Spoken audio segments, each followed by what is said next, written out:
Welcome back to Dating Intentionally. I'm Talia. I'm sharing no nonsense advice for navigating modern dating with confidence and ease. Whether you've been on dozens of dates or you're just getting started, I believe dating can be fun. Happy November. If you're listening to this on the day it's out, it's November 1st, and I have no idea where this year went. Wow. So now that I'm back to real life, like my post wedding life, I'm making some tweaks to the podcast. From this week on, you are getting a longer episode on Tuesdays and a shorter one on Fridays featuring just me. So Tuesdays will be the guest interview day or the solo deep dive day, and Fridays will be the short and sweet day just to keep you inspired and motivated for the weekend. You're still getting 2 episodes from me a week, so that's really all that matters. All right, so today you're going to hear from 3 daters. We have questions about being with someone who is not experienced sexually, handling rejection, and what to do when you find out something about someone online before they've had a chance to tell you. I'm going to be doing more of these episodes featuring your questions, so you can submit your dating and relationship dilemmas through the form in the show notes. You can also email me at datingintentionallypod@gmail.com if that's easier. You will always be anonymous if I read your message on the show, and when you share your dilemmas, you help other daters feel less alone. So thank you for your vulnerability. Thank you for trusting me, and I hope that these answers help. All right, let's dive right in. Hey there, I, 30 female, have been back out on the dating scene for a little over 6 months since I left a long term relationship that was no longer serving me. Congrats. Long story short, our personalities didn't align and we weren't sexually compatible. Fast forward to now, I've gone on about 5 dates with a guy who has been really great, a total gentleman, willing to be open and honest, but that does bring me to my predicament. We were playing Esther Perel's Where Should We Begin card game, and a sex related question came up. To premise, I'd like to think of myself as a fairly experienced sexual person. I've previously been with very well-versed partners in the past, and I myself enjoy great sex. I mean, who doesn't? Anywho, the guy I'm seeing, who is 31, opened up and told me he had fairly recently lost his virginity at age 27 and had never gone down on a woman. I was surprised, as I have never been on the side of being the more experienced one, but I played it off that it wasn't a big deal and was glad that he felt safe enough to tell me something like that. So here's my issue. How do I navigate this? How do I truly gauge sexual compatibility with someone who may simply be lacking in experience? I don't even know where to start with oral sex, and this doesn't seem like a case where he doesn't want to do it, he just never has. It is really important to me that this time around I really prioritize the things that are important, and sex is one of them. Your girl needs some help. Signed, Am I destined to be his sexual awakening? I love this question. Thank you for sharing this, and I relate. I love that you started this question from a card game. These card games can seriously help. Esther Perel's game is great. I'm a partner with the and those games are linked in the show notes. I have a discount code for you. That's the one that Johnny and I use. I have couples decks, sex decks, friend decks, all kinds of decks to get the conversation going. So you can find that and the discount in the show notes. Okay, here's the thing. In any new relationship, whether you're with someone who has never had sex or someone who has had a lot of sexual experience, there is a period in the relationship where you're getting to know each other's bodies and figuring it out together. And I don't think a lack of experience means they're going to be bad. I also know a lot of people listening right now are in that boat. Like, if you're listening to this and you've never had sex, whatever that means to you, just know that experience does not always equal skill. I know some of you listening can probably think of times where you've been with someone who has had plenty of experience who is also just awful in bed. I know I have. Personally, I think it's fun to be someone's quote unquote sexual awakening if that's what's going on here, because what matters most is that they're open, curious, enthusiastic, and focused on your pleasure and comfort. That's what makes a great partner, not necessarily experience. So if he's open, curious, and enthusiastic about wanting to make sure you're having a great time, that's something you can work with. As far as guiding him, I mean, look, personally, I think it's fun to give someone direction and necessary with any new partner, experience aside. If this is true for you, I think it's absolutely worth saying, hey, I really enjoy oral sex and I'd love to try it with you and I can give you some pointers. And I will say this over and over, even with someone experienced, you have to give them pointers because everyone's body is so different and responds to different levels of pressure, speed, texture, and so much more. So my advice here is to keep dating him and be open to giving him direction and pay attention to his level of openness and enthusiasm, which is what matters most in the end. The ones who are enthusiastic and open to feedback are the fastest learners. So I hope that's the case for you and you'll be enjoying sex with him in no time. I hope that helps. If you're dating, I know there's this feeling of, wow, I can't wait to find my person so I never have to go on another first date again. I definitely felt that way sometimes, and honestly, that's how I feel about my clothes sometimes. I'm all about buying pieces that are so high quality and timeless that they last for years, which is why I'm so excited to tell you about Jenny Kane. As the experts in classic elevated wardrobe essentials, especially iconic and super luxe sweaters, Jenny Kane is a California brand through and through, and their staples make getting dressed effortless. I'm currently living in my gray cashmere cocoon cardigan, which I'm wearing right now, and I reach for it a few times a week, whether I'm going on a date with my husband, hosting girls' night, or working from home. It's one of the softest things I have in my closet and pairs so well with so many things I already have. No one does cashmere like Jenny Kane. I'm also eyeing their Flynn cashmere sweater in forest green. It has a perfect v neck and it's so easy to layer in style. These sweaters are so high quality and I know they'll last a long time and continue to be in style for years.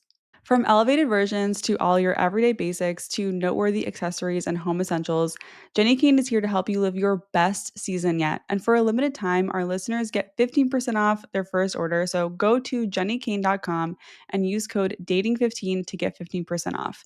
Find your new uniform at jennykane.com. Our listeners get 15% off your first order when you use code DATING15 at checkout. That's 15% off your first order at JENNIKAYNE.com, promo code dating15. Let getting dressed be one less thing to worry about. Embrace your fall aesthetic with Jenny Kane. Okay, here's our next dilemma. I'm 31 male and I've been on two first dates in the last few weeks. Both went well, but didn't lead to a second date. In both cases, after texting the next day with the goal of planning a second date, I could tell the energy had shifted and it was fairly obvious there wouldn't be a second date, which is fine. My issue is that neither one of them said anything until I expressed interest in seeing them again. I feel like the take the hint is a bit rude, but maybe I'm wrong. What do you think? Oof, I know exactly what you mean. And I think I have some insight that can help. But first, I want to say good job on following up and showing interest after the first date. I hope these two experiences that you had don't deter you from doing that in the future because this is the energy we want to see. So the reason they may have not rejected you until you said you wanted to see them again is probably because they didn't want to make any assumptions. A very common experience as a woman and any person dating probably is people will just text and never ask you out. It can be weird to say, "Hey, I'm not interested in seeing you again," before the other person even asks. Although, yes, now that I'm saying that, when someone keeps texting you after a date, it's a sign they're interested in meeting again, but still, it can feel a little presumptive, to reject a date that hasn't even been initiated yet, if that makes sense. So that's why they're kind of going along until you ask. It's possible that they would have expressed that they were not interested before you asked them out again if you just kept texting them. But again, you're doing the right thing here. You're not dragging it out. You're showing interest and you're initiating another date because that's what you want. You're aligning your actions with what you want, which is amazing. I know it sucks to be rejected, but I love your approach and I want to encourage you to keep doing what you're doing. And if you're listening to this and you just had a first date and you want a second date, fire up your messaging app right now and let them know because another benefit of doing this is that you both stop wasting your time. Like, to the person who wrote in, because this happened, you now don't have to waste your time engaging with these women anymore. You both got to the no faster by you asking them out. And yes, they declined, but now you can just move on, which is great. Thanks again for writing in. All right, here is the last one for you. I, 31 female, have been on two dates with a 29-year-old male. He mentioned to me on our first date that he's only been in one relationship and it was 9 years long and it ended about 10 months ago. They lived together for the last 3 to 4 years and he still owns and lives in the condo. I have a bad habit of becoming a bit of an internet sleuth with people I'm in the early stages of dating. And last night, I came across his engagement photos and then his wedding photos. He never mentioned that they were engaged or married, and it looked like the wedding was just over a year ago, so they can't have been married for very long. Is this a red flag? Not the divorce, but the recency of events and lack of disclosure. I was already apprehensive about how recently his relationship ended given its length. And this brings up a ton more questions for me, like, are they legally divorced? Does she still own half the condo? Would he get married again and go through all the planning and events? Because I had never been married and I would like to. I know we've only been on 2 dates, but we talked about past relationships on both, so I don't understand why he hid this. We have a third date planned this week, and I know I should just ask him these questions in person, but I'm hung up on the fact that he didn't disclose these significant events that occurred in the last year. Wow, this is a tough one, and please send us updates because I know by the time this comes out, you will have already had your third date. So please let us know what happened. You can reach out to me um, on Instagram at dating.intentionally or via email at datingintentionallypod@gmail.com. Okay, so this is an interesting one, and I want to explore both sides here, starting with the divorce thing because it might answer your question. Of course, we don't have all the details, but one thing we do know is that people sometimes don't want to talk about divorce super early on for a variety of reasons. One, they might feel shame about it. Two, they might feel like it's a really heavy topic to get into for an early dating situation. And three, there might be whatever personal reason that I'm not even thinking of right now that you can fill in the blank.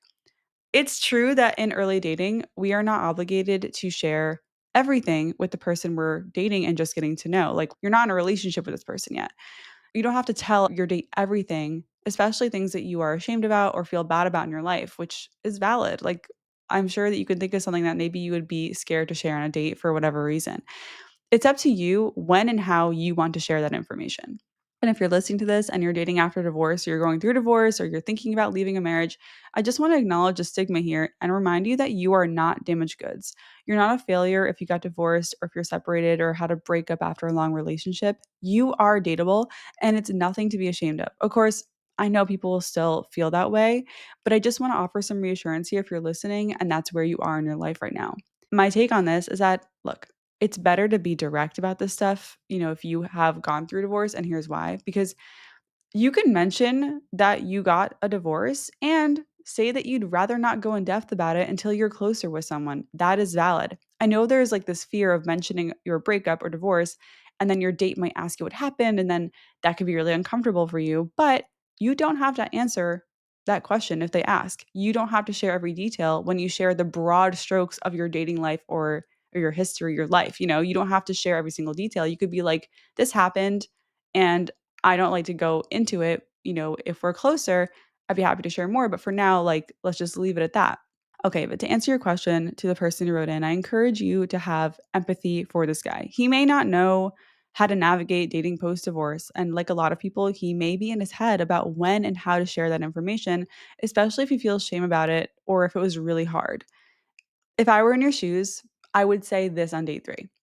Hey, I just want to let you know I got curious about you and Googled you and I came across your wedding photos. This was a surprise to me, but I understand you weren't ready to share about that part of your life.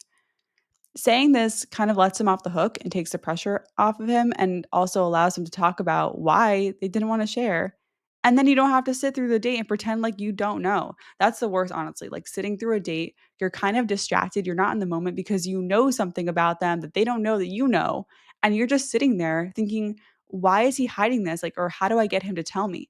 Just come clean. I don't think it's wrong to Google people. And I hope everyone who is dating right now knows that people, men and women, will likely Google you at some point, whether it's before first date or after a few dates, out of pure curiosity.